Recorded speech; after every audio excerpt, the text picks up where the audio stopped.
Hey, what up? This is Zach Guilford from Midnight Mass, and you're listening to one of my favorite podcasts, Pop Culture Pastor. Pop Culture Pastor. So, Dave, I'm not going to lie.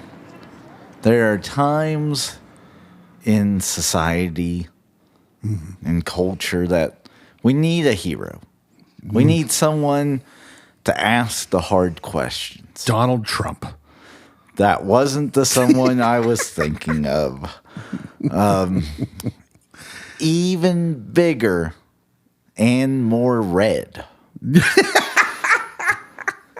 person I'm thinking of isn't a person at all, but a puppet by the name of Elmo. Oh, Elmo. Yeah. My kids love Elmo. Elmo, a couple days back, just checking in. How is everybody doing? And then all of X or Twitter, whatever you want to call it, just like word vomited how they're really doing. People were sharing, and some people were like, oh my goodness, Elmo still cares for us after all these years. And then other people were like, we're also going to start caring for everyone that's sharing.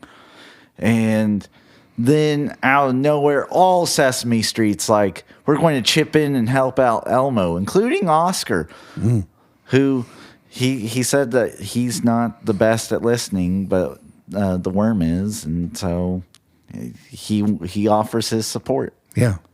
I mean, it didn't take much, did it? It didn't. In this cynical, grouchy, judgmental, critical world, on Twitter of all places, it didn't take much but a Muppet to say, hey, how is everyone doing? For everyone to kind of acknowledge shared humanity. And my friend Elmo later responded, wow, Elmo's glad he asked. Elmo learned that it is important to ask a friend how they are doing. Elmo will check in again soon, friends. Elmo loves you. Heart, hashtag emotional well-being. Yeah. Looking forward to that. Yeah, Snuffleupagus. Snuffy's my favorite, by the way. Grover. Like I've told people, I was raised on the street. The Sesame Street. Yes, yes. And even Joseph Biden was like, I'm going to try to get that street vote. Mm-hmm. Sesame Street. He's straight from the street. Yeah, he's trying to get the Sesame Street gang vote. There you go. Yeah, I mean, gosh. When something like that happens, it's just a reminder of the world can seem so angry. Mm-hmm. And yet, I mean, just like one thing, one random tweet. Not even from my favorite character on the street. No, Elmo's the worst. Now, I see what just happened? I got critical. I'm just messing around. I'm just kidding. No, I was too young or too old. Elmo was not like a Muppet in regular rotation when I was a Sesame Street watcher. It's Big Bird or Snuffy. Yeah, where's Big Bird in all this? How come he didn't have anything to say? So he was miniature. He was small. But after everyone was sharing their hopes and concerns, he grew back to normal size, and he checked in on everyone and thanked them for checking in on him. I don't even know what that means. It was deep. He was miniature? What? He felt small. Oh. But no, he really was. He was like a super miniature Big Bird. I wasn't aware that Big Bird had superpowers. And so, yeah, like Sesame Street knocked it out of the park this week. Yeah. Okay. They're the winners. Yes, they win. They're winners of the week right there. Hey, you're listening to Pop Culture Pastor, and I hope you don't mind that we started off the pod this week on some good stuff. That's how I like to roll. Some good news. We all come together over Sesame Street. The Muppets of Sesame Street. They're Muppets, right? Are they still connected? Are they I still think related? so. Yeah, I don't even know. Yeah, so this is Pop Culture Pastor. My name's Dave. Cody's here. I am. And yeah, we got a fun episode for you. Be Kind Rewind coming up. First, we got a couple of news items we got to talk about. All the news ever. So James Gunn and Peter Safran found their new Supergirl. Sweet. Breakout star Millie Alcock, who you might know from House of the Dragon. I don't know her. You don't know her? You didn't watch that show? Not yet. It's on my to watch list. We just started The Bear. And so I think House of Dragon is going to be probably next 2 or 3 shows. Yeah. How do you like in The Bear?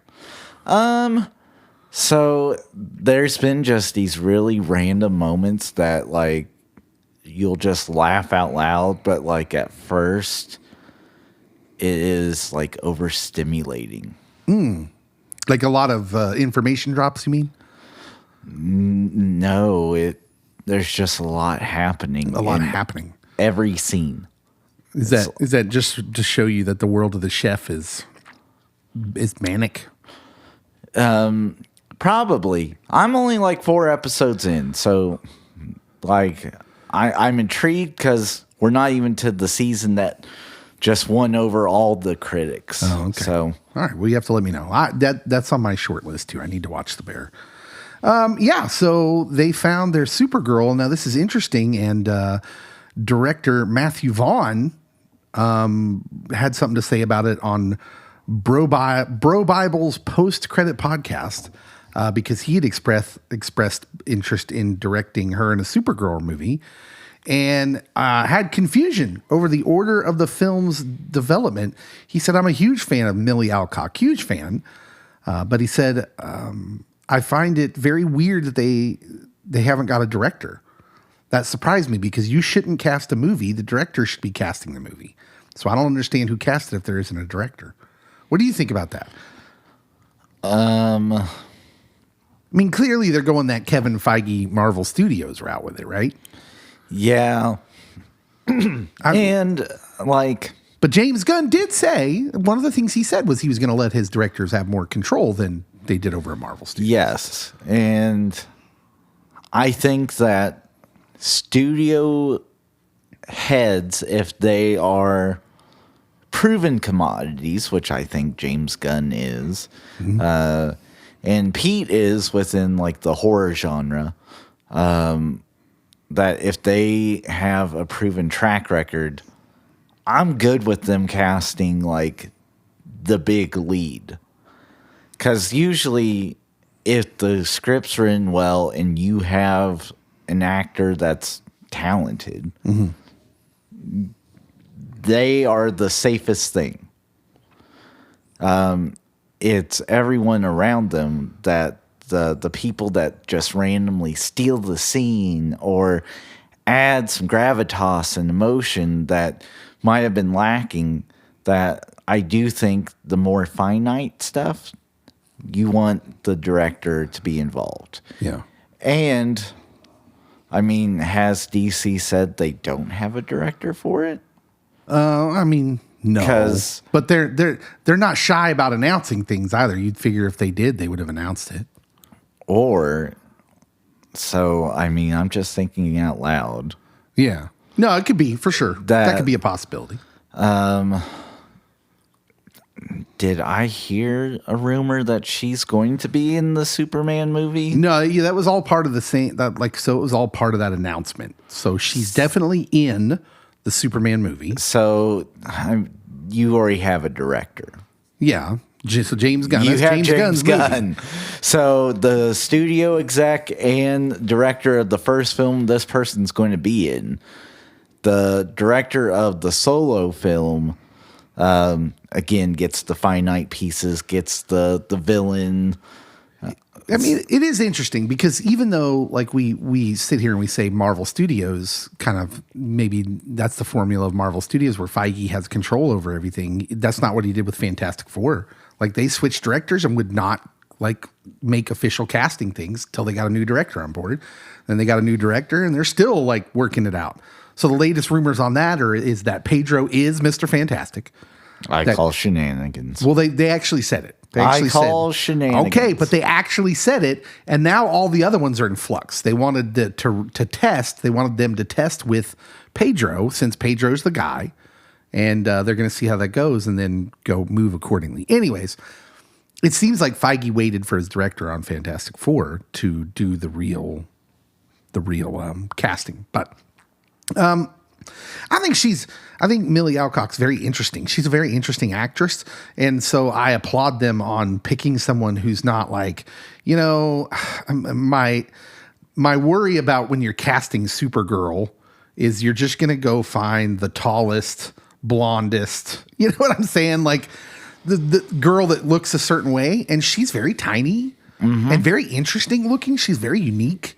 And so like, I thought, wow, okay, this is an interesting casting and I'm here for it.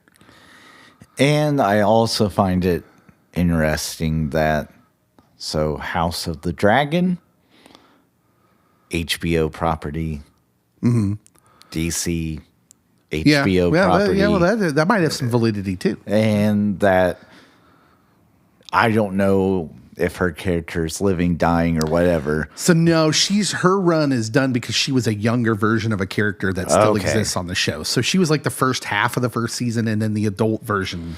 So I was going to say, like, if they do need her in the future, they can work with her schedule quite well. But if she's off the show, then I'm sure they could do flashbacks and they might use her for something like that. But yeah, for the most part, her part's done. So, yeah. The other news this week, another female actress was Daisy Ridley. There was an interesting interview she gave to Inverse.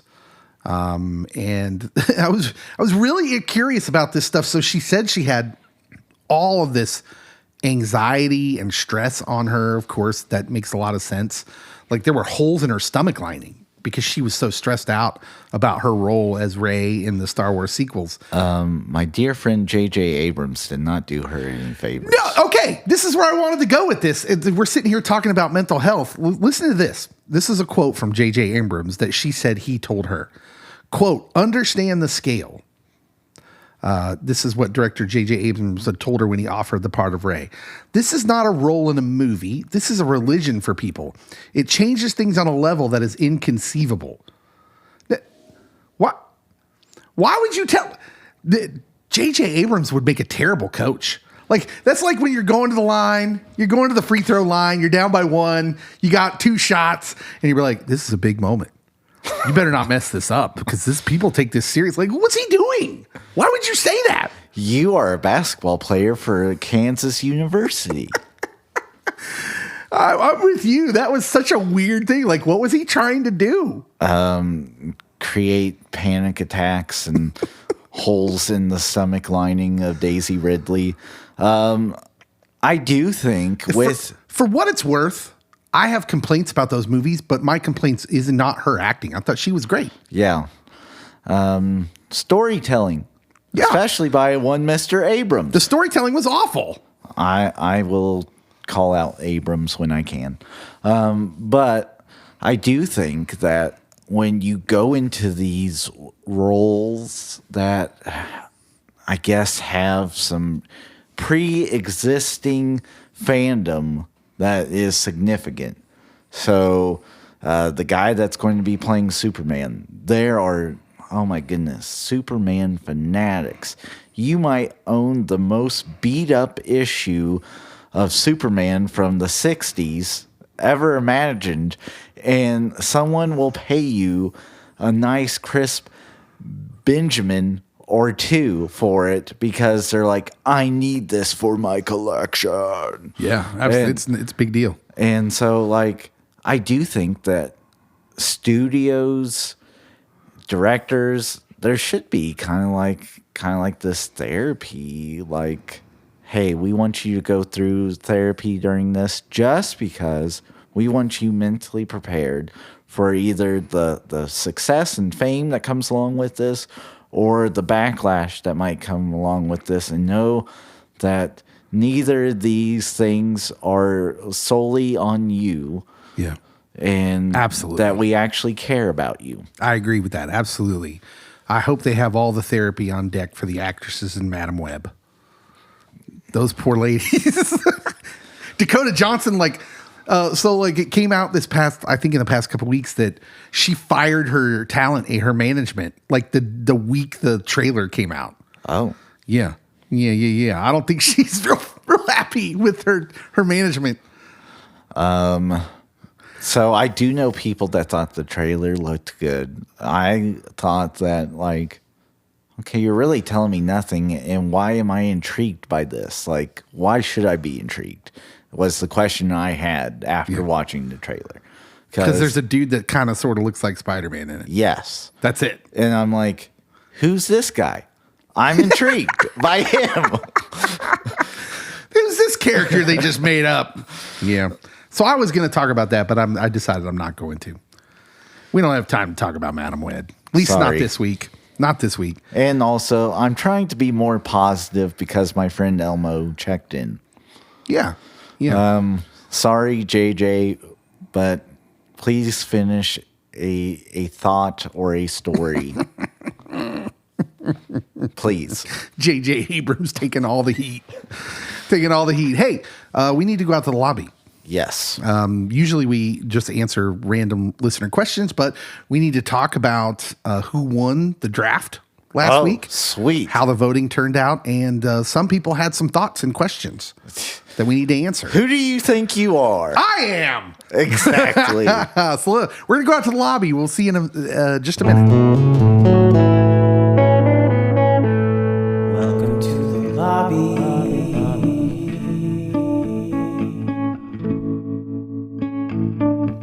All right, Cody, we're out in the lobby, getting our snacks. You getting chocolate-covered ridiculousness. Me getting nachos. Raisinets. I mean, we ought to really be getting some sort of side money from Raisinets at this point. Really should. They can't be listen, Raisinets doesn't have any celebrity endorsements. You're the closest thing they got. And I will name it and claim it. Yeah, for reals. We should be in full partnership with Raisinets at this point. Raisinets should be the official candy of the Pop Culture Pastor podcast. Yes. And we can make that happen right now for $100,000. Is that too high? Plus or minus. We're real flexible. Listen, you want to get Raisinets out there, Mr. Candy Maker. We have tens and tens of listeners. It just makes sense, doesn't it? It does. Yeah. And I will go to Comic-Con for you. We will put little, just like NASCAR drivers, we'll put little Raisinette logos on our Pop Culture Pastor swag. I'll do it. Don't tempt us, because we will. Okay. We are out in the lobby, and the voting wasn't close, by the way. Cody won. Yeah. Cody, Woo! Everyone voted with Cody. I was in second place, and Ethan was just embarrassing. Ethan had an embarrassing performance. Well, when you get your first overall pick sniped. Yeah, he did. He was really hurt that he didn't get Sandlot. It changed the whole game. It did. That was a great pick by you. It was. You really sniped him with that pick. And it's Jackson-esque. It was. But yeah, Cody got all the votes, and I'm not even going to tell you how many. It was just a lot. You better call Stevie Nicks, because it was a landslide. Oh, wow. Wow, that was lame. People had thoughts. So we thought we would go over a couple of these. The first one's more of a comment, really. Lauren Allen. Hi, Lauren. From Texas said, she said this, simply because you guys were discussing who hasn't seen what. She said, I have not seen, and then this list. Matilda, Big, Little Women, That 70s Show, Almost Famous, Red Dawn, Juno, and The Wonder Years. I was really surprised by her saying Matilda. I was surprised by that. The rest of them, I'm like, you do got to go back, except for That 70s Show. So Matilda and That 70s Show, I thought would have been in her wheelhouse. I just don't know why she listens to us. Because, that's quite the list of things. It made me think that when because eventually I want to do, listener hangouts. When we go to comic conventions out and about, and we'll expand. Right now, we just kind of go to Kansas. But as we get bigger, hopefully, we'll expand. And maybe when we go to Texas, we have, a listener hangout where we, all watch a movie together or something. And maybe we could, be like, hey, Lauren, we're going to be in Texas at the such and such comic convention. And Saturday night, we're going to do a watch party of Matilda. Please. But not probably Red Dawn. No. We gotta shoot the commies. Wolverines. I'm not shooting anyone. Yeah, it's probably a good call. The fact that she hadn't seen that 70s show, that was surprising to me. Yes. She must have been a church kid. I'm going to assume. Parents said, you can't watch anything on Fox. No Married with Children, no That 70s Show, no Simpsons. She missed out. Yeah, she did. Kyle Kessinger, and this is where we get more into the question, because I feel like he wants an explanation. Okay. He said, really surprised no one mentioned Ferris Bueller's Day Off, The Breakfast Club, or the quartet of 80s John Cusack movies, 16 Candles, The Sure Thing, Better Off Dead, and Say Anything. Calling 16 Candles a John Cusack movie, I'm not so sure about that. I'm here for it. I'm here for it too. As a John Cusack fan, yeah. Call it a quartet. I'll let you go first. How come no John Hughes movies on your list? So thinking back, like 16 Candles is very problematic in like a modern setting. So like, okay, why? I do think it's very reflective of the 80s, but in today's culture, very unpolitically correct. Non-politically. What specifically? Because he's a senior and she's a sophomore? No. Think about foreign exchange student. Oh, the foreign exchange student. The names we call him, the terminology we force him to use. There's a lot of stuff just around that alone. And even within the Breakfast Club, there's probably a few problematic issues. Mm-hmm. That's not why it didn't make my list. Like, the Breakfast Club would have made it before 16 Candles for me. I was more of a Breakfast Club guy. Really? Yes. I would have never guessed that. But Better Off Dead and Say Anything were on my short list. Mm-hmm. And Better Off Dead, so if I had not gotten the first overall pick, I had decided I was going to pull a Jackson and have a themed draft. And my theme was very dark, but it was... Yeah, Better Off Dead's dark. Well, it was movies that focus on death. Yeah. Or are based around death. And yeah, that's another one of those movies that it captures the 80s well, but I don't know that it would hold up, it would fly these days because basically his character is very much into self-deletion. Yes. And so, like, I had a list of movies that either had that theme or had a dead body theme. Yeah. And so, like, it was going to be dark, but there's a ton of coming-of-age movies that are based around death. Mm-hmm. Which it's the big, I guess. Stand By Me is kind of that way. It is. And death is kind of like that big mystery that we all think about at various stages in our lives. And early on in your life, there usually is a tragic passing, whether it's someone that is older or someone lost their life suddenly. It makes you mature a lot faster. And so it makes sense why there's a lot of coming-of-age movies around it, but I had a list that was solely that, and then I had a list that was like just all female-based coming-of-age movies, because there's quite a few that I really like Mean Girls, that did not make my final cut. Yeah. But when I got the first overall pick, it changed everything. Yeah. I was in it to win it. That's why I created the female coming of age category for the bonus movie, because we're dudes and coming of age movies are just they're going to resonate with you, the ones you identify with. And so that was the only reason I did that, was because I thought, hey, let's make a special category where we have to pick a female coming of age movie, because I know it wouldn't have been right up at the top of our minds, although we did pick a couple anyways. Look in at you, Matilda. Yeah, so there was that, and I'll point out that Better Off Dead is not a John Hughes movie. Just so we're clear, you didn't say that. You were going with the John Cusack. Yeah, theme. I'm all about John Cusack. Yeah, and I hadn't even thought of Better Off Dead, but I don't know why I did. I loved that movie. But I would say, like, Stand By Me. There was some comments about Stand By Me. Your wife was one. Oh yeah. Who they were pretty astounded that it didn't make any of our lists. And I'll tell you, from my point of view, I like Stand By Me, and I like some of those ones that are a little bit more serious. I liked those movies, but they're not my favorites because when I thought the coming of age movies I liked them to just be a little bit more joyful. Fun. Yeah. And because, the real world wasn't for me. Yeah. And I appreciated those more realistic ones. But also I wanted my coming of age movies to just be fun because that's just what resonated with me. And so as far as John Hughes himself, I had all those movies on my list. I just didn't pick one of them. And I've been thinking about maybe why. And I think, but first of all, Breakfast Club is my least favorite John Hughes movie. Snap. Yeah, I never really got into that one. It just wasn't one that resonated with me. Now, Ferris Bueller, Weird Science, oddly, is one that really resonated with me because the two, main focus of the movie are big dorks. Like they're just mega outsiders, right?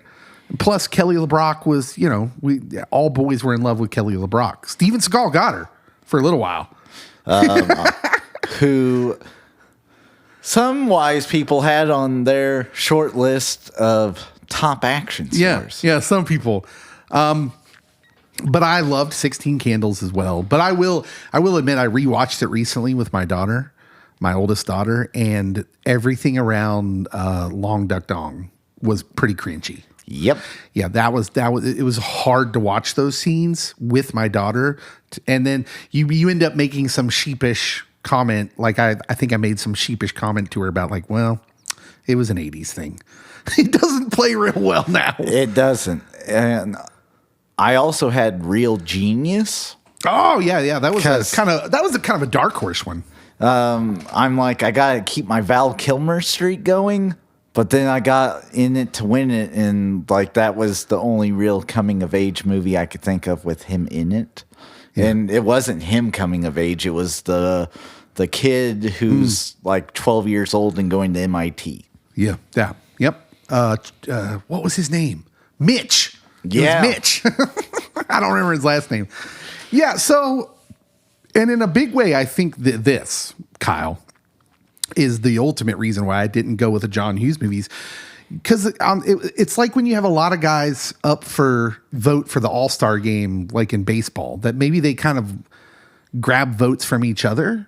And I just couldn't settle on one. I love Ferris Bueller. I love 16 Candles. And at the end of the day, like when I was thinking about movies, I wanted them to be unique, kind of standout movies. And so Almost Famous, I can't really think of another movie like Almost Famous. So it stood out to me. Red Dawn was just fun. I loved talking about like that's a coming of age in a Cold War society right there, baby. Yeah. America. Yeah. So I don't know. It was just I appreciate the John Hughes movies, and certainly as a whole, they are a big piece of Americana and coming of age Americana in the 80s.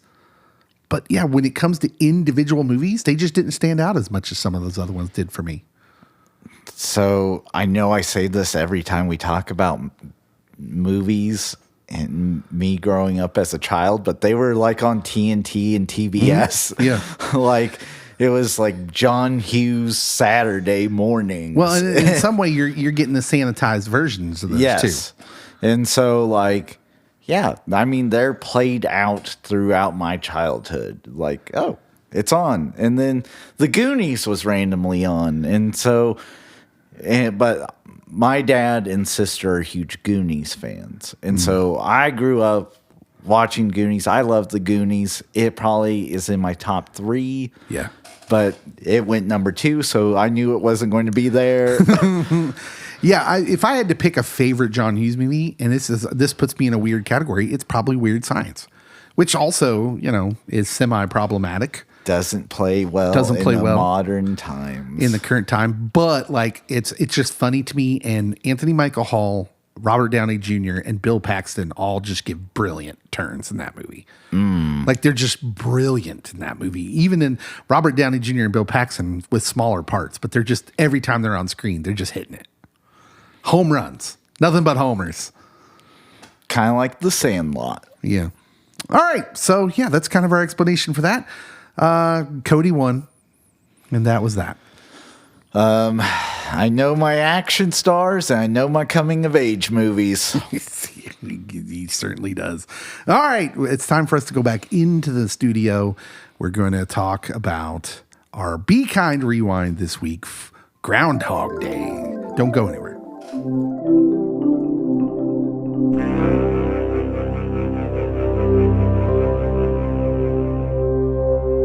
This is Pop Culture Pastor. All right, welcome back, Cody. Do you have life insurance? Because I if do. Because if you do, you could always use a little more. Am I right? Right. Yeah. Have you ever heard of single premium life? Because I really think that could be the ticket for you. Ned. Ned Ryerson, man. There are so many. This movie, I watched it again today with my daughter. I watched it today. Yeah, and I just forget like how many you have bit character guys in this movie that just are absolutely nailing it and hitting it in such a weird movie, because doing these scenes over and over and over again, that must have been trying. And there's real stories behind the scenes that this was a high tension set, I think. So that kind of played into my viewing of this. Really? I know that in past episodes, especially early on in our podcast, we talked about like kind of the whole cancel culture, actors who have done notoriously bad deeds. Does it take away from your viewing experience? Example, like Bill Cosby. Can you watch Ghost Dad and be happy watching it? Yeah. I kind of had some of those feelings watching this. Really? With one William Murray. Yeah, and I think, the thing around Bill Murray is just that most people are just saying he's just not very cool to work with. He's maybe not a nice guy. Nothing like on the Bill Cosby level. Yes. But yeah, there's kind of been this recent in the last couple of years that maybe Bill Murray's hard to work with, a la Chevy Chase, maybe. Which is also interesting. Yeah. That like these guys that made their break, I guess, in early SNL. Mm-hmm. There's something about comedy, though, too. The people usually best at comedy are usually very interesting people. Yes. That's a good way to word it. Yeah. So here's Groundhog Day, 94% on Rotten Tomatoes. Came out February 12th, 1993. Directed by Harold Ramis, who Bill Murray starred in Ghostbusters with. He was Egon Spengler. Who Bill Murray got directed by in Caddyshack. In Caddyshack as well, yeah. Starred with in Stripes. Harold Ramis was his buddy in Stripes. So they had a friendship and a working relationship that went back a long ways. Made $105 million at the box office. Here's the summary. A cynical TV weatherman finds himself reliving the same day over and over again when he goes on location to the small town of Punxsutawney to film a report about their annual Groundhog Day. His predicament drives him to distraction until he sees a way of turning the situation to his advantage. What's your history with this movie, Cody? It comes out in 93, so you're all of 4 years old. I'm living the dream at this point. So no, this is another movie that, like, as I get older, it's on TV. I catch snippets like nonstop, I feel. Mm-hmm. I've watched it all the way through probably twice in my life before today. Wow. It was never must-watch viewing. Like, in out of the Bill Murray anthology, like, there's so many random movies that I put above it, like, in my viewing order. What was just give me your broad reaction to it today. Broad take was like, holy cow, this dude's living here forever. And I don't know if I really care for the ending. Yeah, the ending's interesting. And so I'm really amazed that it gets a 94% on Rotten Tomatoes, because I can argue that there is something to be said about a complete film. Mm-hmm. And this one, it's just like, we're done. Yeah. Goodbye. And so so it's interesting. When I was watching it today, I was trying to explain to my daughter, I saw this in the theater. This is the theater movie for me, and I was trying to explain to her the kind of the atmosphere around this movie when it came out. And when we saw this movie in the theater back in 1993, you came out and you thought, oh, yeah, that was a nice Bill Murray movie. He was like right in the middle of this kind of peak Bill Murray run with the comedy stuff. And he had like a persona. He's very, in the first half of this movie, just like legitimately smarmy Bill Murray. He's like playing himself almost. And every other character, of course, Peter Venkman in Ghostbusters, smarmy Bill Murray, which is what people are going to love. And so when we saw this movie back then, it was just another Bill Murray comedy. And it was like, oh, that was interesting. And I enjoyed it. With every repeat watching, though, of this movie, I get a little bit more. And now I find this movie incredibly deep. And it's debatable whether they set out to make a movie like that or whether they did it by accident. But whether they meant to or not, I think what they've made is actually a very deep, layered story that has some real things I want to dig into later that I'm kind of excited to dig into. I was amazed by the cast. Oh, the cast is... Like, as I'm watching this, I'm like, oh, it's this person from this show. And it's this person from this show. And, is her name Andy? Andy McDowell, yeah. Yeah, Andy McDowell. She's phenomenal. Yeah, we'll get to this in, like, later on. I know. I was just saying, like, her performance did stand out. Like, yeah. Yeah, it's weird because, like, well, I'll talk a little bit more about this when we get to our new segment, recasting. Andy McDowell is wonderful. She's like kind of in her like 4 weddings and a funeral fame here, I think. She had kind of become a big deal just randomly at this time. She seems very like classy in a way, which I wonder if she's kind of miscast. Now, to be clear, I like her in this movie. But like I wondered when I was thinking about who to recast this with, would it have worked better if it was someone who's not so like, I would say she's like classically kind of beautiful, and like maybe she should have been someone who looked kind of like more bookish. You know what I mean? Like, you know, the girl and She's All That before she turns cool. I think that, so not to spoil too much, but I think her being identifying kind of as a weird free spirit type. That she doesn't have to look bookish. You can kind of have this classic beauty standard, but it's obvious why she treats him the way she does the first handful of days he's reliving Groundhog Day. Yeah.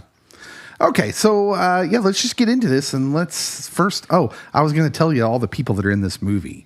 Of course, Bill Murray and Andy McDowell and Harold Ramis makes an appearance, but he's the director, but he also is the neurologist.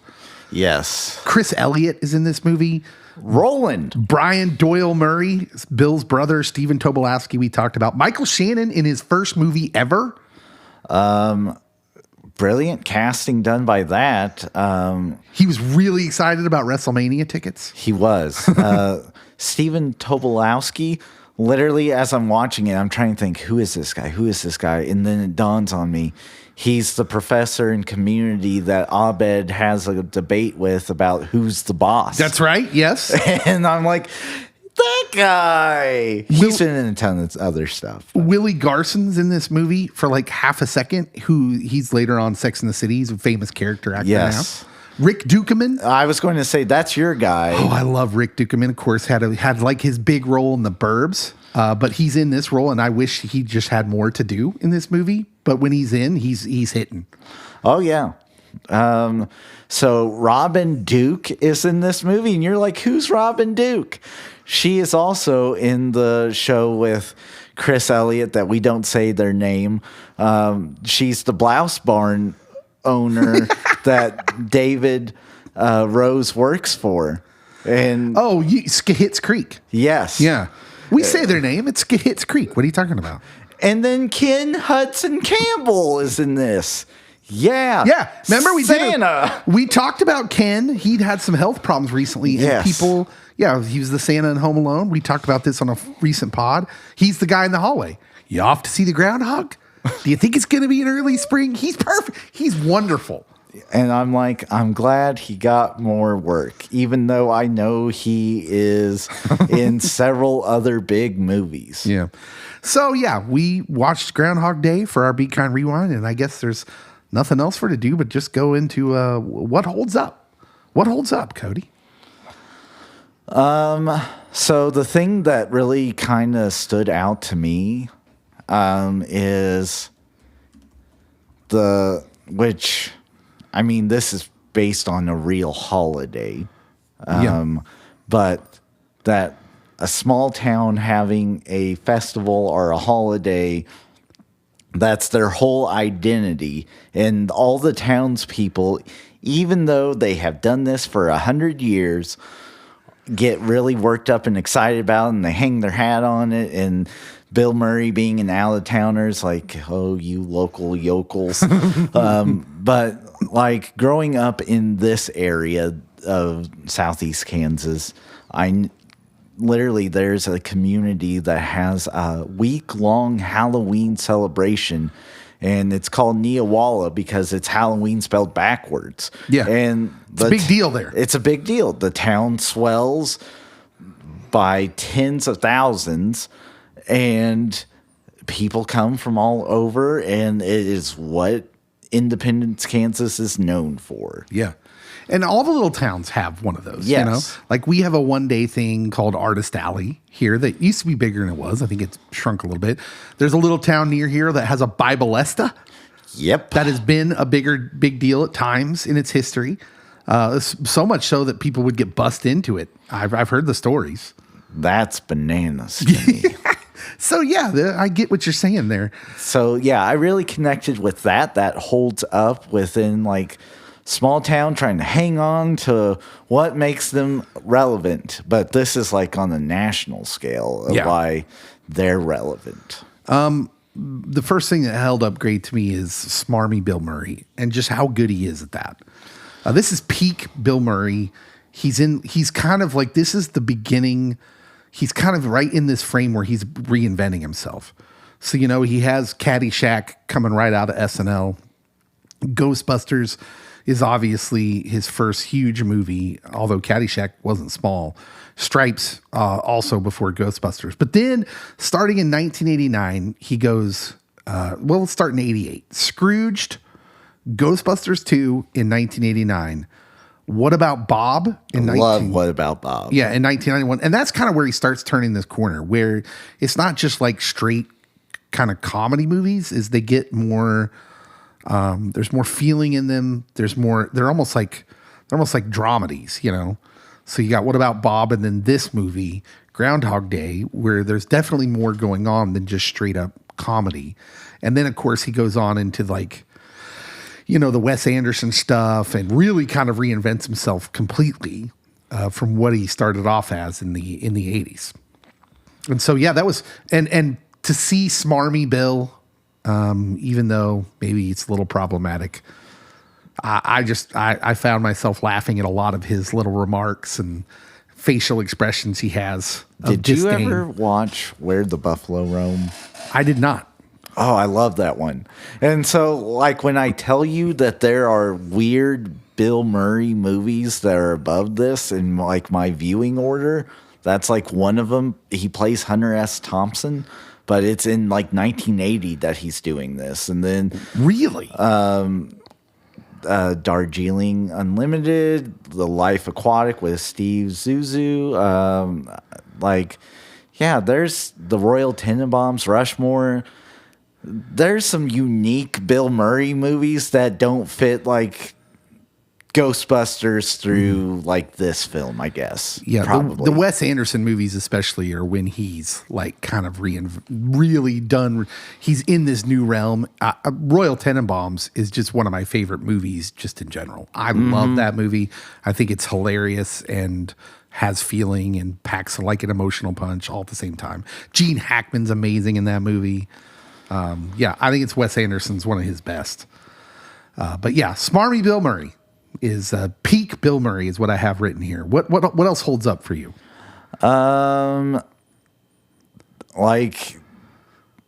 So I've heard this about some of our local news anchors and weathermen that they think that they're kind of a big deal. I can't imagine who you're talking about. They have diva behavior.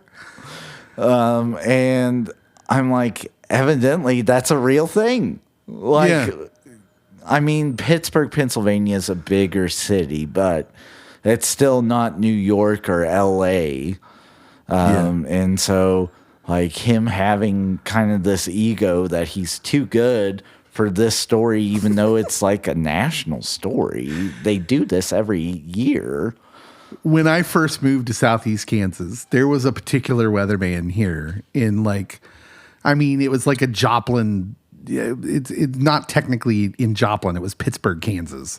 But there was a weatherman here who I was like, I just couldn't believe he came off as very smarmy on TV. But like I used to make jokes about him all the time, but he may be a great guy. I have no idea, but yeah, there's this idea of the smarmy weatherman that I kind of dig. And I kind of just imagine they're all like that because it makes me happy. It makes me smile. One of the things I had listed for what holds up is the music, except for the opening song. But the music in this, I Got You Babe, iconic. Oh yeah. And like that song was always iconic, but it does the same thing. This movie does kind of the same thing that a lot of 80s movies and early 90s movies did, where they bring a song back and really bring it back into the public consciousness. So like, Wayne's World would be one of my examples for the Queen song. Bohemian Rhapsody. Yes, Bohemian Rhapsody. And really brings it back into the public consciousness. This movie... Man, everybody had I Got You Babe running through their mind. And even like the first, I find when I hear that song, I start doing the bit of the guys on the radio. It's Groundhog Day, get your booties because it's cold outside. Kind of like Bill Murray's character does in the movie. I'm not going to lie. I did download a song after watching this movie, and it wasn't the Sonny and Cher song. Was it the Pennsylvania Polka? No, but that made me think of John Candy and the Kenosha Kickers. They missed a real opportunity to have a Kenosha Kickers cameo in this movie. You Don't Know Me, Ray Charles. Okay, so that movie is on my phone as well. It's a great song. Yeah. A wonderful song. And in fact, it's this movie that introduces me to that song. Well, it was this movie that reminded me of this song today. So it got added to the Apple playlist. Yeah, it's a fantastic song. Yeah. What else holds up for you? So I do think that there are people that, I guess bed and breakfast owners, like they try too hard, and it's like, I don't want to connect with you this early. And so they got to be good hosts. They do. You got to be the hostess with the mostest. But yeah, that's a reality. Like, even if you are a morning person, I still think, yeah, let's keep a little distance between us. I haven't stayed in many bed and breakfasts in my life, as you might imagine. But I have stayed in a couple, and they were kind of different in the way they work, where one was more like, like you're on your honeymoon type thing, where you get breakfast, in your own room privately. They like drop it off to you in some way. But then there was another one I stayed at one time with my wife where it was very like social, and they wanted you to like eat together with the other people staying there. Not a fan. Nope. I don't like forced, awkward social situations. I will make an awkward social situation by my own doing. Yeah. Thank you. I had Rick Dukeman down here and Chris Elliott. Chris Elliott was an acquired taste for me. I wasn't a fan of his stuff back he did in the early days of Fox. And I can't remember what that show was called, but he had his own show. He was on Letterman for years. That's kind of where he gets his start. He was on Schitt's Creek. As we talk about, of course, There's Something About Mary, and is maybe his big breakout. Cabin Boy is a cult classic. Scary Movie 2 has one of the most. He has maybe the most quotable scene out of that movie, And there's an ongoing bit, yes, with him in that movie too. That's pretty memorable. What was the name of that TV show that he was on? I just can't remember. Get a Life. Get a Life was the name of it. I know he was in a Nickelodeon movie. Was it Snow Day? Yeah, Snow Day. Yeah, Snow Day. Get a Life was the one I was thinking of. And so Snow Day's probably where I am picking up my Chris Elliott fandom. Yeah, there was something about him. I think he's perfect in this little role he has in this movie. Rick Dukeman, of course, I already talked about a little bit. And the last thing I have are, when I was watching this today, the transitions. So the transitions when Phil starts, first of all, the second day he wakes up and he starts to realize something's going on. That was really enjoyable to me to watch Bill Murray's work as he starts struggling with what is going on here. He goes through these very real places of is someone playing a prank on me? He grabs the dude in the hallway and by the collar and throws him up against the wall. And I was like, you get your hands off Santa. Then he realizes the transition from that to when he realizes he can do whatever he wants. And he kind of just starts, just doing crazy things. Then that transitions into this depression when he realizes those things aren't fulfilling, that those things aren't making him happy. Then he goes through like his destructive phase, right? The self-deletion, real dark part of the movie. My daughter was like surprised by it. It's like, this is a comedy? And I'm like, yeah, this part's dark. Okay, so I'm going to say something and I'm probably going to get judged for it. Oh, okay.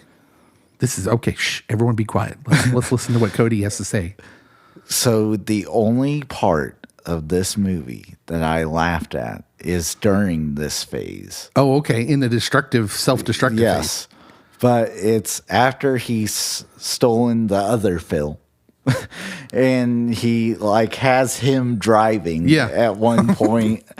And then they go over the cliff and then Chris Elliott's like, I think it'd be okay. It'd be okay. Perfect comedic timing. Then it blows up. Yes. Well, no, probably not now. And then he picks the camera up and starts filming again. That scene is perfect. Yeah, I laughed at that too. But that was literally the only time I laughed. Was really the whole we have stolen Punxsutawney Phil and Punxsutawney Phil's driving and we're doing a bit with Punxsutawney Phil. Check your mirrors, side to side, corner of the eye. Don't drive angry. And then their demise, but Chris Elliott delivering that perfectly timed line. And I'm like, okay, I don't know if I classify this as a comedy. No, I think it's definitely, upon further review, it's more of a dramedy / romantic comedy. Romantic dramedy? Like there's a romantic aspect of it, especially in the film's last third. Well, it hints at it very early on, especially after he befriends and hangs out late hours with the lady from the restaurant that he tricks into thinking they went to high school together. Yeah.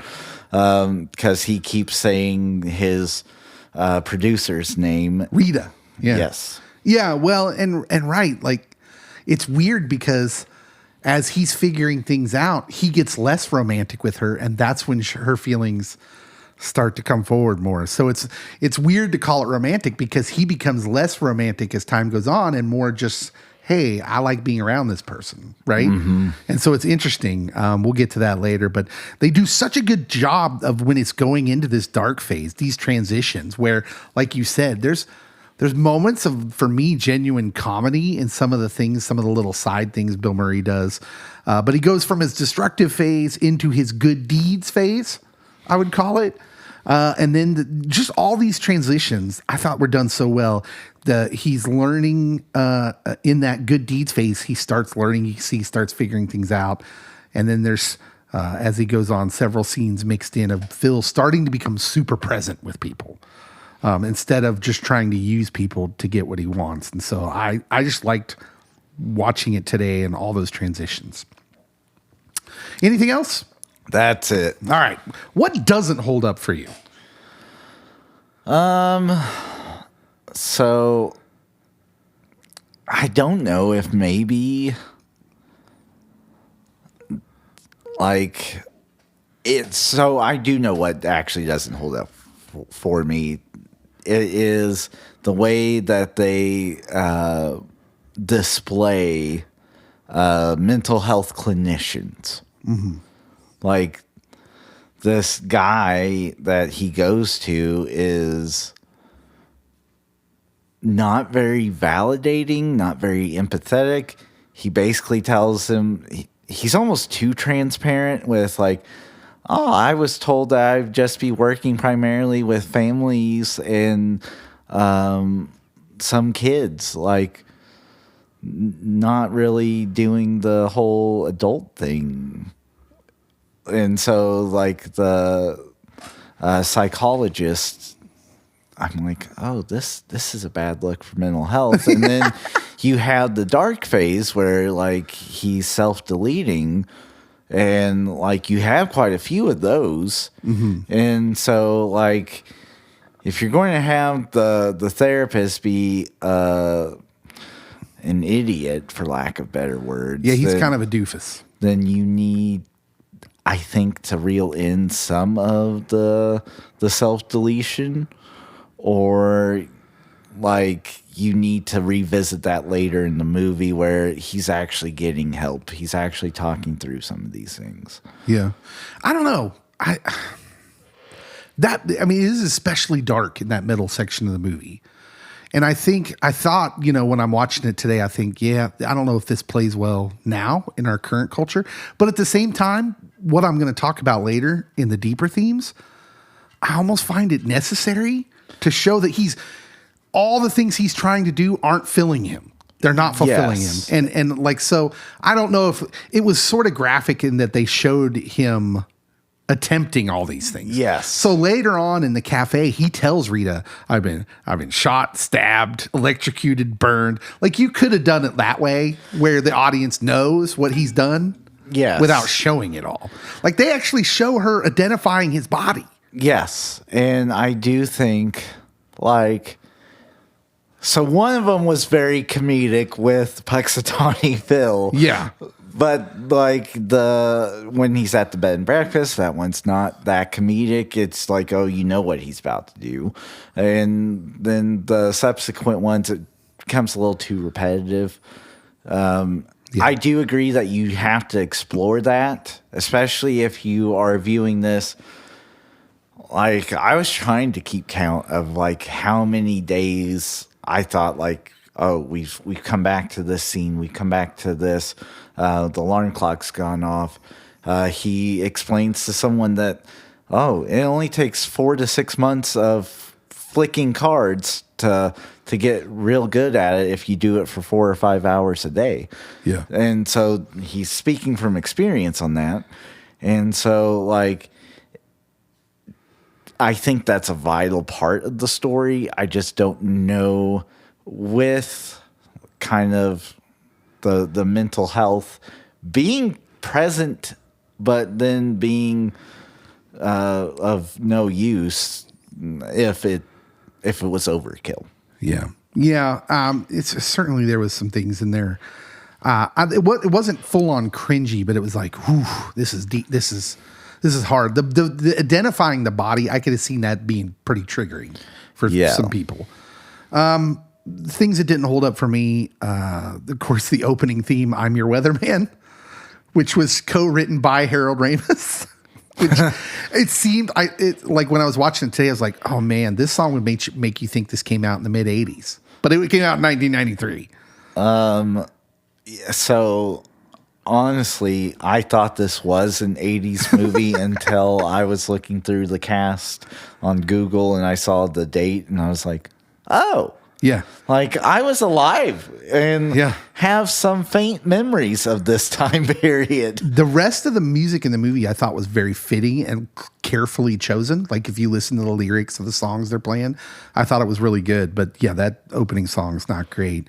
At one point, Larry, played by Chris Elliott, when he's trying to hit on the female he likes, utters this pickup line. Would you be interested in seeing the inside of a van? Yep. And I'm like, that one was, yo. Like, come on now. This does feel very 80s, 90s-ish. Yeah. So, like, at no point up to that point do you think Larry's a terrible guy. Until then, you're like, oh, is Larry a terrible guy? Yuck. The big thing that doesn't hold up for me is knowing the story behind the scenes of the friendship of Harold Ramis and Bill Murray that completely falls apart during the filming of this movie.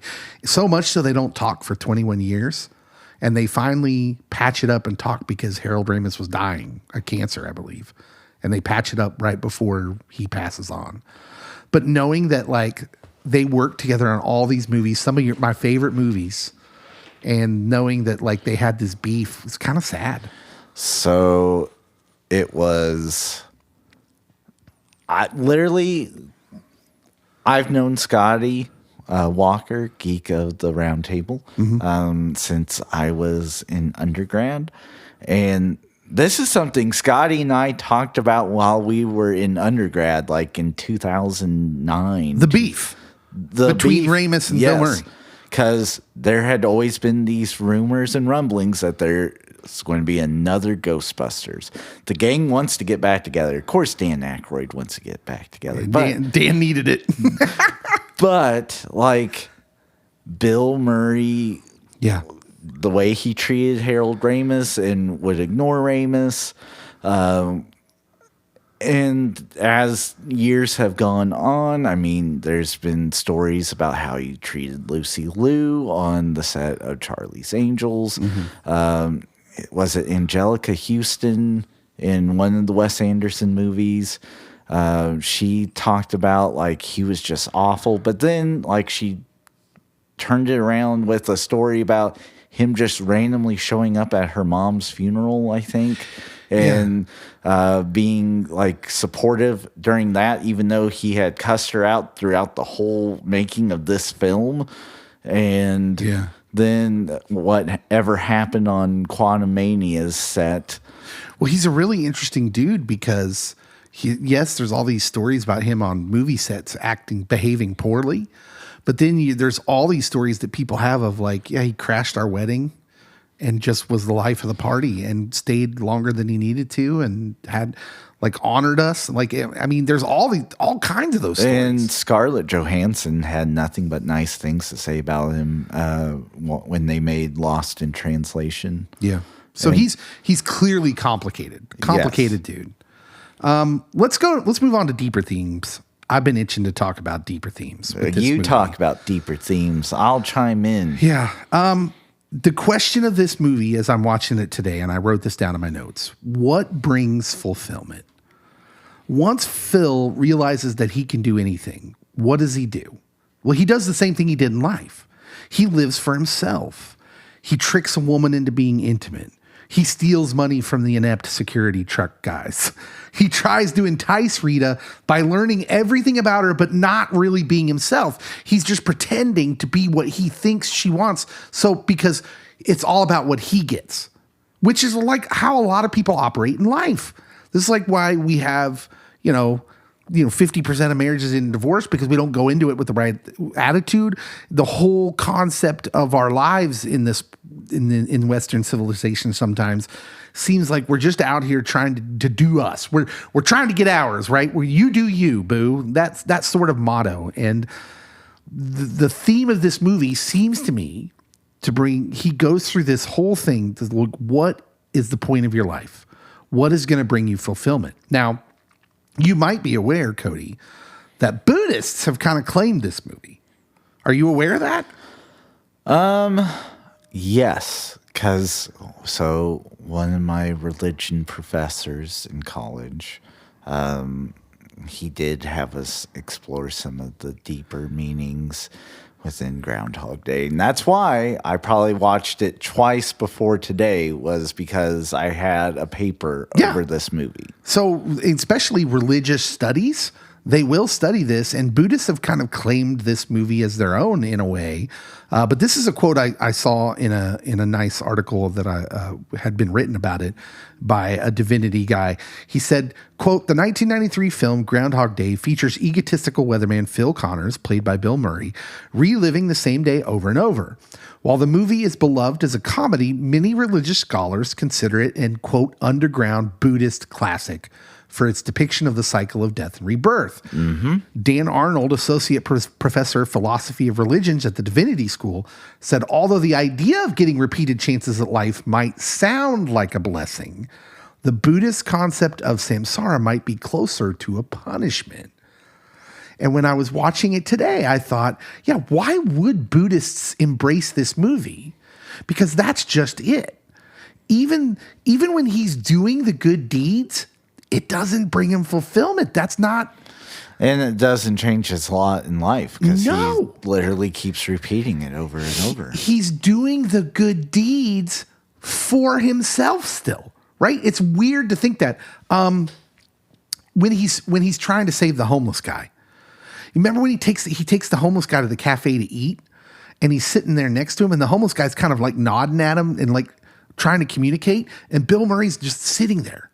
He's almost not interacting with him until he slides him his bowl of soup. So he's not eating with them. He's not particular. When you eat with someone, like, that's highly relational. Sharing a meal with someone is highly relational.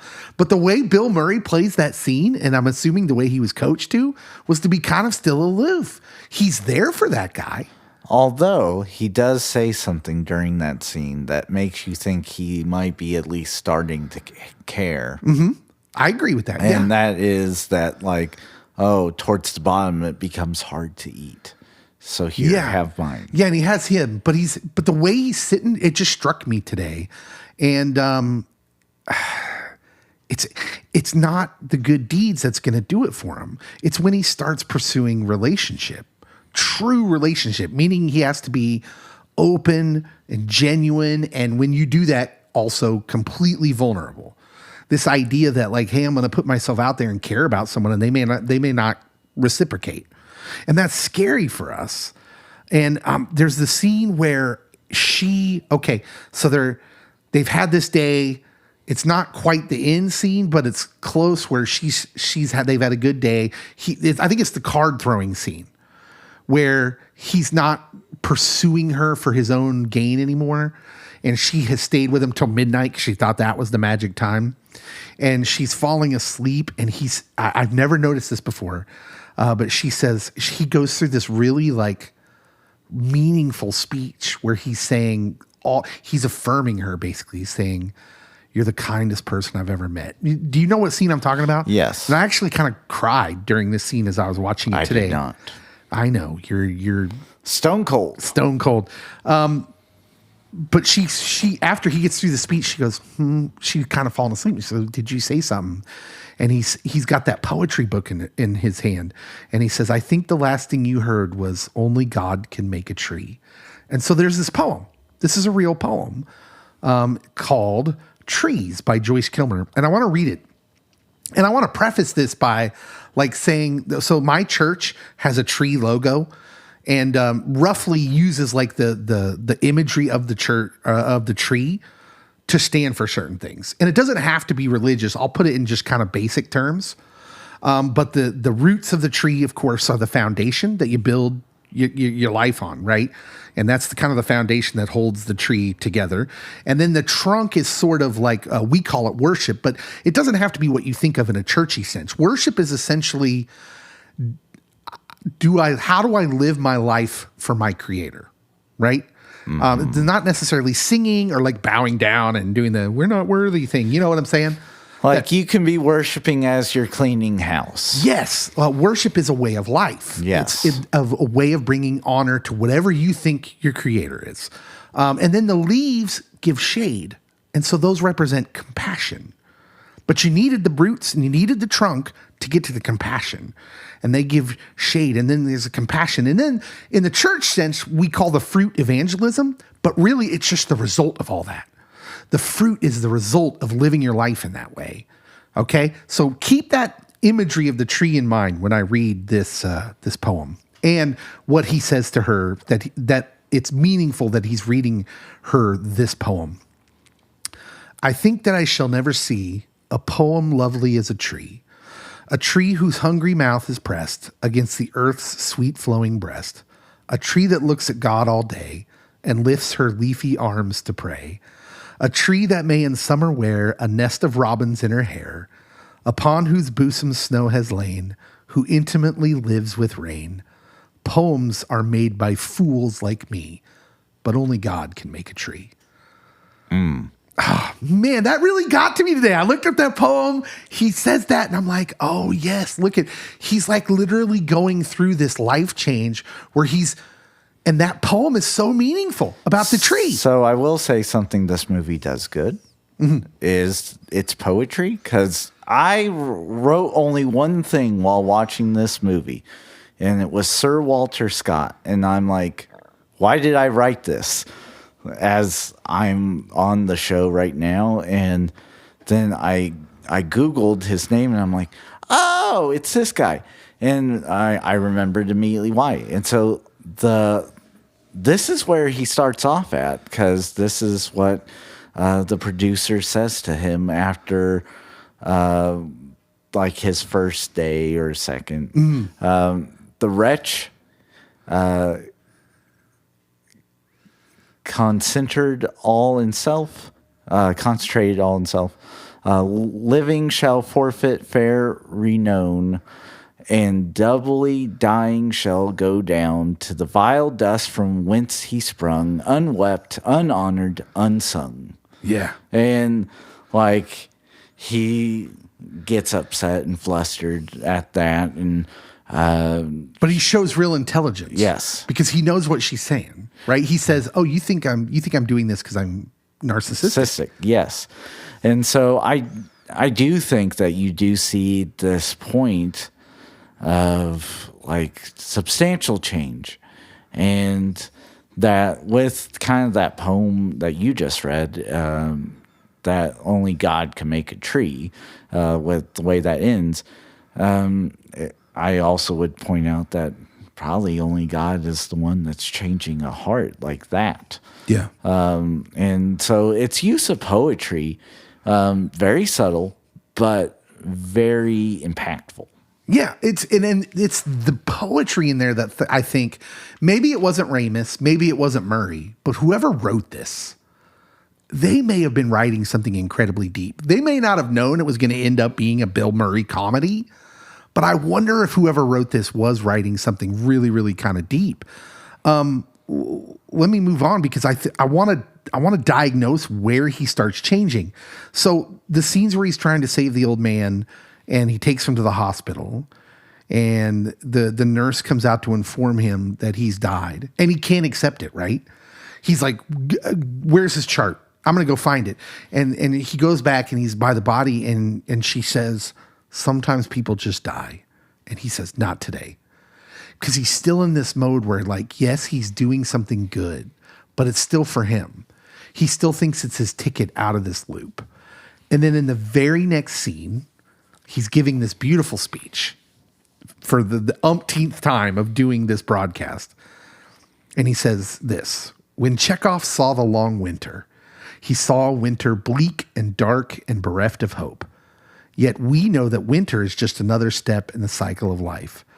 But standing here among the people of Punxsutawney and basking in the warmth of their hearths and hearts, I couldn't imagine a better fate than a long and lustrous winter. And what I love about that is maybe we're missing some context there of him coming to realize, to accept the death of the old man.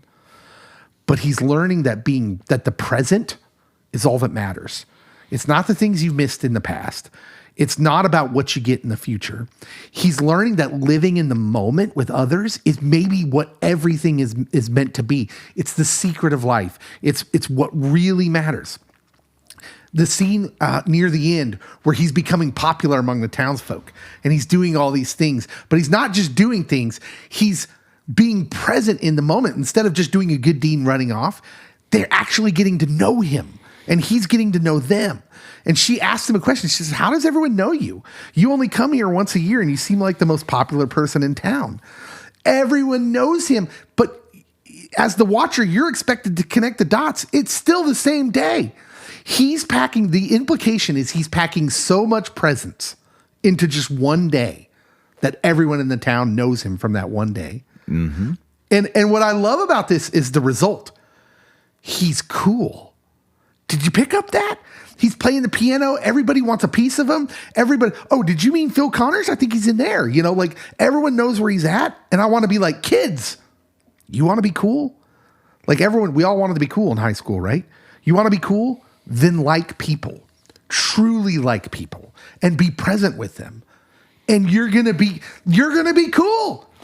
And help little old ladies change their tire. Please. Yeah. The end of the movie, when he figures out that it's the next day. That's February 3rd. And he gets over the exhilaration of it, and he lays back down on the bed, and he says to Rita, is there anything I can do for you today? After the initial exhilaration wears off, we see the change in him. Where it used to be all about him, he now lives a life about the people around him. Beautiful, man. It's beautiful and deep stuff for a Bill Murray comedy. So, to answer your question. Yes, sir. Who wrote this? It is Harold Ramis and Danny Rubin. Okay, so, yeah, Harold Ramis probably gets, I'm guessing, credited with some stuff after the fact, like rewrites and stuff. So I bet Rubin is the original guy. Do you think I'm right about that? It just says Harold Ramis and Danny Rubin, in which I wonder if... Okay, this from Wikipedia. Rubin admitted to becoming defensive about the studio's changes. Okay, so Rubin wrote the script. Originally, and then Ramis must have been the one that had some of the rewrites. Yeah. So it said Ramis admitted that he didn't laugh while reading Rubin's script. He was interested in the underlying spirituality and romance present, but thought it needed more humor. So this was clearly a movie that started off with something deep to say that they kind of turned into a more comical thing to fit Bill Murray, obviously. I mean, yeah, that makes sense. But like, it makes sense that there's some deep stuff in here.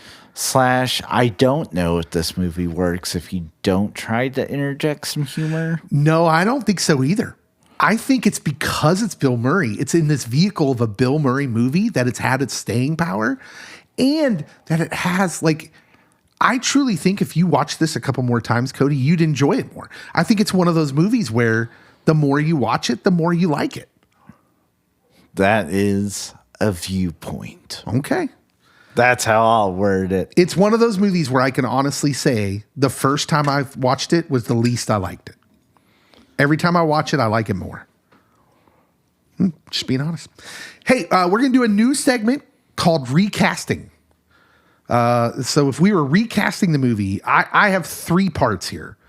Phil Connors, the part of Rita, and the part of Larry. How many did you recast? What did you recast here? Oh, I mean, I can speak on recasting all of those, but definitely focused on Phil.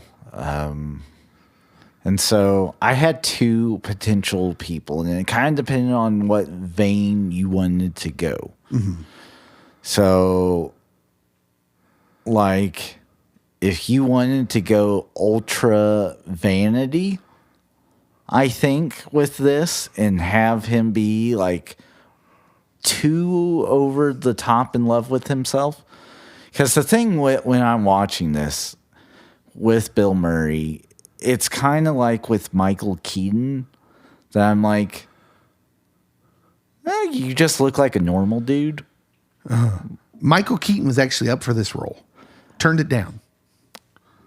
it's weird that my mind went to Michael Keaton when watching this, but my mind literally went to it and went to him.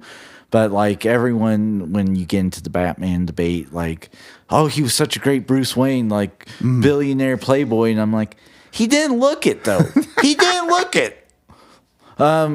So I think if you want to play up the vanity and like kind of almost have it be justified, you go like a Timothy Oliphant. Yeah. Okay. And you can say, this guy's been grinding, trying to get to the top of the news anchor game for ages. And for what it's worth, he's done some comedies. he has. Santa Clarita Diet was hilarious. Yeah. And then I thought if you want to go the route of this guy has the it factor, you just don't know what it is, because I will say Bill Murray does command like your attention and presence, even though he's not like going to be one of the people's sexiest men of the year. I think that you go with Nick Offerman. Oh, okay. Yeah, that's interesting. That one is definitely the toughest of the parts to recast. Because for me, it kind of starts with whoever you're going to cast as Phil Connors and then goes down from there. Mm-hmm. So for me, it was hard for me because Bill Murray is such a giant in my mind. The only guy I could think of that has like the charisma and the ability to play kind of smarmy that I could think of was Ryan Reynolds. Yeah. And I think Ryan Reynolds could do it, although part of Bill Murray's charm is that he's not classically attractive, right? And Ryan Reynolds kind of is. Yes. But I thought maybe Ryan Reynolds. Then I thought Rita, Anna Kendrick maybe, or Anna Paquin. I couldn't decide between the two Annas. Okay, so I could see Anna Kendrick. I kind of wondered about since she has range, I would go Jennifer Lawrence. If you're just going off like she's kind of the classically beautiful lady, but what about she's Maggie a free Gyllenhaal? Spirit. I'm going to be rude. I'm actually looking for someone that can play bookish. Well, I don't think she has range. Like, she's dull to me in almost everything she's in, including Donnie Darko. But since her and Jake are actually siblings, they play siblings well. Oh, okay. Interesting. So I'm not a Maggie Gyllenhaal fan. I struggled with that part, too. Because, Drew Barrymore. Oh, yeah. Maybe a little too old, though. Well, if you cast Timothy Oliphant. Someone older? Yeah. And literally, they were a husband and wife in the Santa Clarita Diet. I'm going with those two. Yeah. Okay. All right. I've nailed it. I can't. I'm not going to argue with that. But Nick Offerman really is a good choice. Nick Offerman's an interesting choice too. I hadn't thought about that, but now I'm going to be thinking about it. My other one was for Larry, and I just could only see Nate Bargatze. Comedian Nate Bargatze, I think would play that role great. He's got kind of that awkward kind of humor thing down. Yeah. He'd be a different kind of character for sure than Chris Elliott, who is just sort of weird. So I thought about what is that guy's name from Severance? The guy that was in Parks and Rec? No, the guy that is in the Grubhub commercials. That you're like, oh yeah, he's this guy. Oh, Zach Cherry, the guy that plays Dylan in Severance, the bigger guy. Yes. Yeah. That he's like, I'm famous, but I'm not that famous. So, yes, I think that he plays weird and awkward and could be kind of like, oh, is this guy actually good or a good guy or not? That's a good pick. I think that's a good pick. Like, do you want to see the inside of my van? I could see him saying it. You know what? Something about when Chris Elliott delivers that line is super creepy. But that guy delivering that line, I could totally see it being more comedic and more desperate instead of creepy. Yes. Like, I think Chris Elliott was supposed to be desperate, but it just comes off super creepy. Anyone telling you Anything about their van's creepy. Who's the winner of the movie, Cody? It's not like a blockbuster success. So I have a split winner. Okay. So the person that personally won for me is Brian Doyle Murray. Bill Murray's brother that does the whole announcing of Punxsutawney Phil and chokes on his steak later. Prognosticator of prognosticators. Sears. That guy, yeah. The Put flying it over there. Put the gift over there with the others, greaseball. Yes, the Flying Dutchman from SpongeBob. Yeah. But no, so I'm watching this and I'm like, it's weird that they cast Bill Murray's older brother in this and don't address them kind of resembling each other. But then I'm reading and I'm like, oh, he co-wrote Caddyshack? No, he didn't. Yes. Brian Doyle Murray? Evidently based on his time being a caddy growing up near a golf course or something. Wow. And so, yeah. So that was amazing to me, but I'm going to go with the director of the film slash the neurologist, Harold Ramis. Yeah. I think back in the day, it would have been Bill Murray for me because this is like right as he's reinventing himself. It's a success as far as he's concerned. Mm-hmm. Everyone thinks, oh, it's a good Bill Murray movie. It lives on. But I think part of its longevity is that Harold Ramis took this script that had something deep to say and made it funny. Like he put genuine comedy in it without losing the feel. Like there's a feeling of this movie that I come away with, and especially after watching it with my daughter today, who also picked up the depth of the movie while it having scenes that you laugh at. Not you, of course. I laughed at a couple scenes around Punxsutawney Phil and going over the cliff. I would have said Bill Murray back in the day, but now in 2024, with its longevity and the work he did, we're going to agree, and I'm going to say Harold Ramis is the winner of the movie posthumously. Loser of the movie? Do you have a loser of the movie? Harold Ramis. Yeah. Mostly because of Bill Murray, but Harold Ramis, yes. Because I've heard interviews with his daughter and son, for sure his son, they had a close friendship and it ceased. It stopped. Yeah. And he had some passion projects that he really wanted to do. Didn't get to do them because they involved Bill, and Bill didn't want to be a part of it. Bill also didn't like scripts that were being sent to him, even though he took Garfield.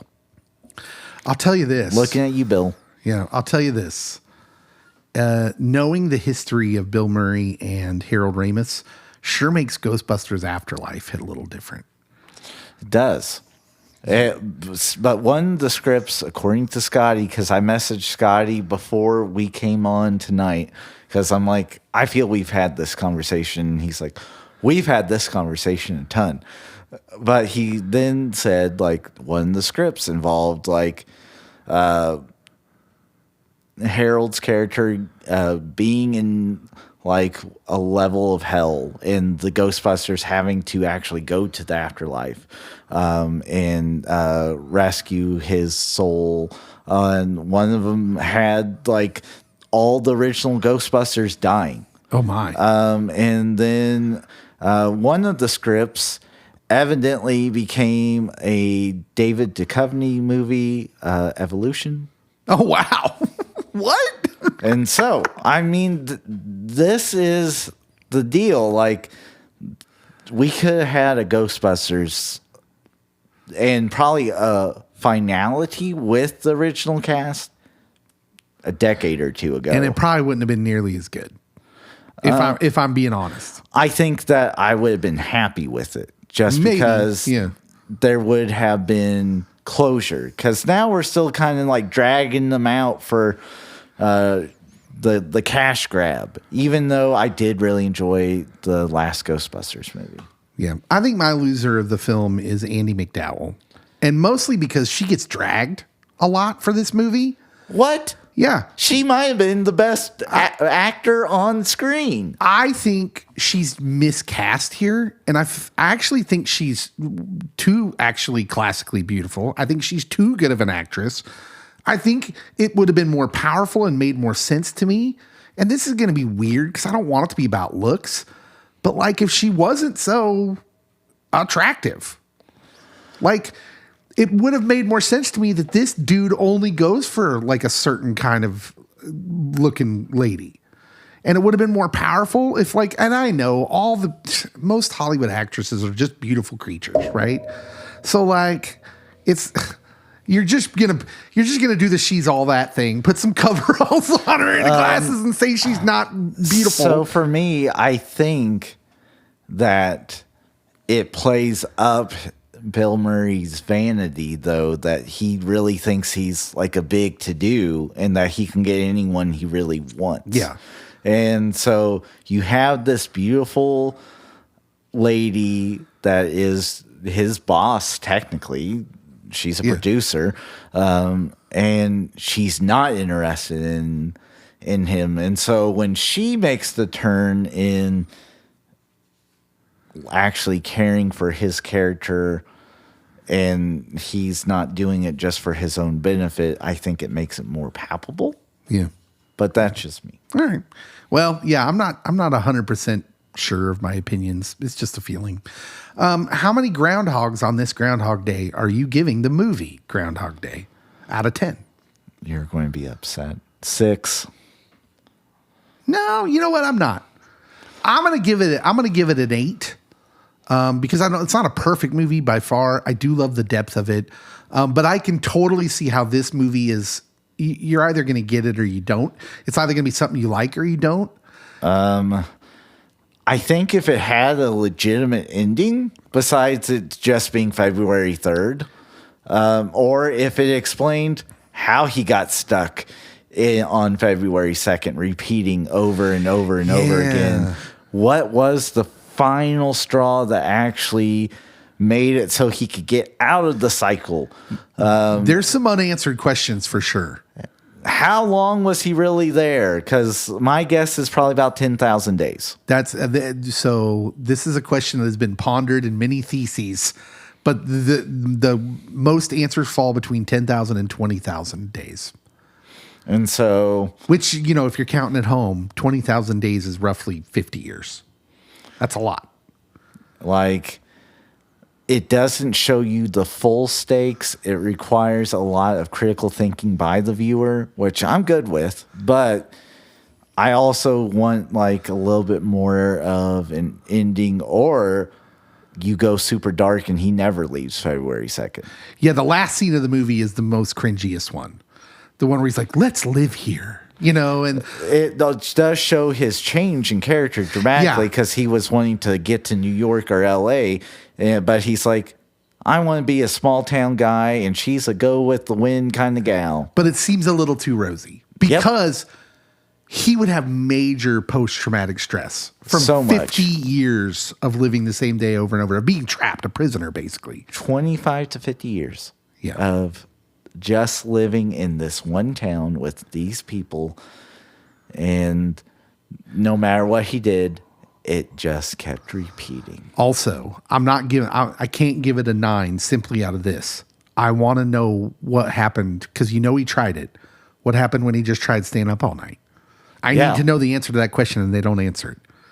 And I still, I have this need. I need to know what happened. Did he just lose consciousness at 6 in the morning? What happened? Because he must have tried it. I mean, I would have tried it. Probably around day 30.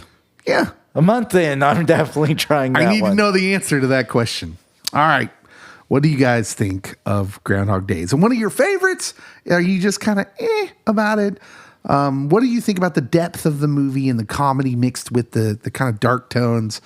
Tell us what you think on the posts we make on our social media for this. Follow us on Facebook and Twitter, or X as it's now called, if you want to see those posts. And hey, just a reminder, no matter what you think of movies, what your fandoms are in, we all have different fandoms and things. This world we're so defined by what we don't have in common. This show's about what we do. We like movies and TV shows, and hey, we're better together. We are better together. So just remember that. Keep being inclusive in your community. Like my friend Elmo. Yeah. Find reasons to be connected to people for what you do have in common, not disconnected for what you don't. We'll see you next time.